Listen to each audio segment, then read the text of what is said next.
चांद्यापासून बांध्यापर्यंतच्या सामान्य शेतकरी मित्रांसाठी आता आपला मित्र उदय लाड घेऊन आला अनोखा व्हिडिओ पाहणं सर्वांची शेती मित्र करतो. आता खूप खूप स्वागत. शेतकरी मित्रांनो, आपण सर्वांनी आता थंबनेल पाहिलं आणि आपण सर्वांनी आता टायटल सुद्धा वाचले. जो चांद्यापासून बांध्यापर्यंतचा सामान्य सोयाबीन उत्पादक कास्तकार बांधव आहे त्यांच्यासाठी सध्याची ही सर्वात महत्त्वाची माहिती. ज्या माहितीच्या अनुसार आता 1 जुलैनंतर देशांतर्गत बाजारामध्ये असे राहणार आहेत या ठिकाणी सोयाबीनचे बाजारभाव. पण जो सामान्य सोयाबीन उत्पादक कास्तकार बांधव आहे तो मात्र सध्याच्या कंडिशनला विचारायला लागलाय की 1 जुलैनंतर आता देशांतर्गत बाजारामध्ये कसे राहू शकतात सोयाबीनचे बाजारभाव. चला तर मग आपल्या मनात निर्माण झालेल्या सध्याच्या सर्वात महत्त्वाच्या एकच्या प्रश्नाच्या आजच्या व्हिडिओच्या माध्यमातून प्राप्त करूयात उत्तर.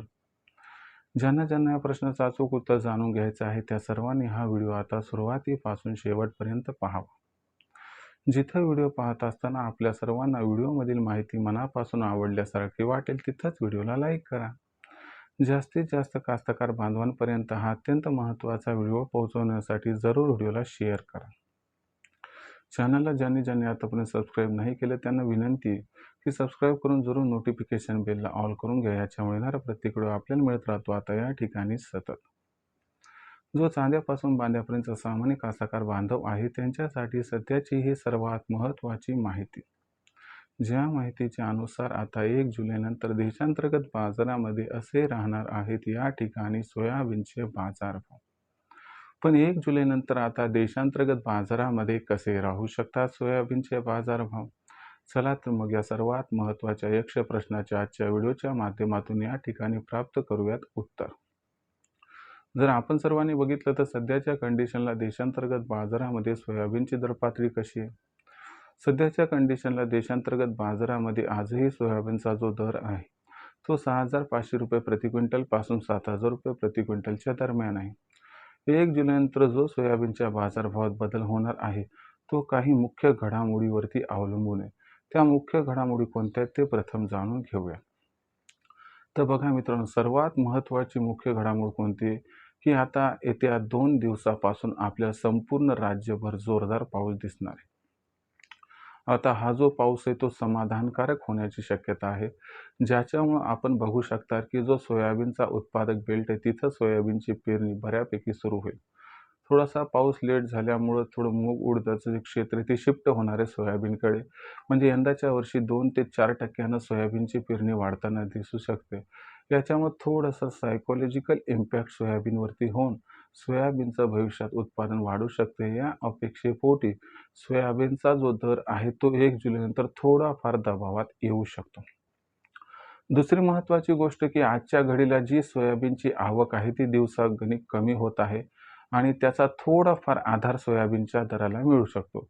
म्हणजे एकीकडे थोडा भाव दबावात येऊ शकतो तर दुसरीकडे भाव थोडासा वाढू शकतो. याच्यामुळे या दोन्ही गोष्टी बॅलन्स आउट होतील आणि भाव हा संतुलित राहील. म्हणजे सोयाबीनचा बाजारभाव देशातील घडणाऱ्या घडामोडींवरती अवलंबून असणार नाही, तर आंतरराष्ट्रीय बाजारामध्ये काय घडतं याच्यावरती सोयाबीनचा दर हा अवलंबून असणार आहे. तरी देखील सोयाबीनचे दर पातळी थोडी अधिक वाढल्यामुळं आपल्याला 1 जुलैनंतर जो सोयाबीनचा बाजारभाव आहे तो त्या ठिकाणी थोडासा घसरताना दिसू शकतो. आणि याच्यामुळे जो सोयाबीनचा बाजारभाव आहे तो 6,500 ते 7,000 रुपयाची पातळी आहे, तर ती त्या ठिकाणी थोडीशी खाली येऊन सोयाबीनचा जो बाजारभाव आहे तो 6,300 ते 6,700च्या दरम्यान राहू शकतो. आणि थोडीशी प्रतिकूल काही माहिती आली तर भाव 6,000 ते 6,500च्या दरम्यान राहू शकतो. म्हणजे एवढंच आहे की सौम्य दबाव सोयाबीनच्या दरावरती येऊ शकतो आणि सोयाबीनचा दर थोडासा दबावात राहू शकतो. मग अशा परिस्थितीमध्ये आपण सोयाबीन विक्री करायला पाहिजे का? तर लक्षात घ्या मित्रांनो, सोयाबीनचं भविष्य हे अजिबात उज्ज्वल नाही. सोयाबीनचा भाव वाढेल याची सुद्धा जास्त शक्यता नाही आहे. मग अशा परिस्थितीमध्ये या असणाऱ्या सध्याच्या भाव पातळीवर सोयाबीनची विक्री करणं आपल्यासाठी फार फायदेशीर ठरू शकते. आणि आपण सर्वांनी सध्या सोयाबीनची विक्री करायला काही हरकत नाही, कारण सौम्य दबाव जरी म्हटला तरी इथून पुढे सोयाबीनचा भाव वाढण्याऐवजी घटण्याचे चान्सेस थोडे अधिक आहे. त्यामुळे तुम्हाला माझा सल्ला आहे किंवा सोयाबीनची विक्री केली तर आपल्याला या ठिकाणी फायदा हा होऊ शकतो. विक्रीचा निर्णय घ्यावा. भविष्यात सोयाबीनची जी दर पातळी आहे ती कशा पद्धतीनं राहील याबद्दल अधिक अचूक माहिती जाणून घेण्यासाठी पाहत राहा आवडते यूट्यूब चॅनल शेती मित्र. व्हिडिओमधील माहिती आवडली असेल तर व्हिडिओस लाईक करा. कास्तकार बांधवापर्यंत अत्यंत महत्त्वाचा व्हिडिओ पोहोचवण्यासाठी व्हिडिओला शेअर करा. चॅनलला एकदा सबस्क्राईब करून जरूर नोटिफिकेशन बेललाही ऑल करा. याच्यामुळे येणारा प्रत्येक व्हिडिओ आपल्या सर्वांना या ठिकाणी मिळत राहतो आता सतत. तर मित्रांनो, अशाच एका नवीन व्हिडिओसह मी आपला मित्र उदय लाड आपल्या सर्वांना आवडता यूट्यूब चॅनल शेती मित्र मिळत राहील सातत्याने. तोपर्यंत सर्व शेतकरी मित्रांचे व कास्तकार बांधवांचे आजच्या वेळेत आपला मित्र उदय लाड व्यक्त करतो खूप खूप आभार.